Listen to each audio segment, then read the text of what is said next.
Hello gamers, it's me Sandwich, your favorite YouTuber. Since we all are at home and have to do online meetings without teachers, why not prank them and make our day better?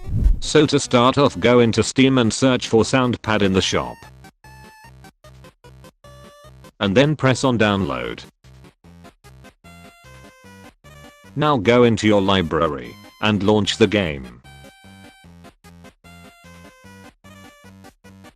Ignore these messages, they pop up for me because I uninstalled and reinstalled the game. Now to add a song that you want to play, try your microphone, click on File and then on Add Sound Files. The last step would be to select the music you wanna play and then to press the triangular button. If you enjoyed this video, consider leaving a like and subscribing, and we will see us the next time I upload. That might be 3 weeks.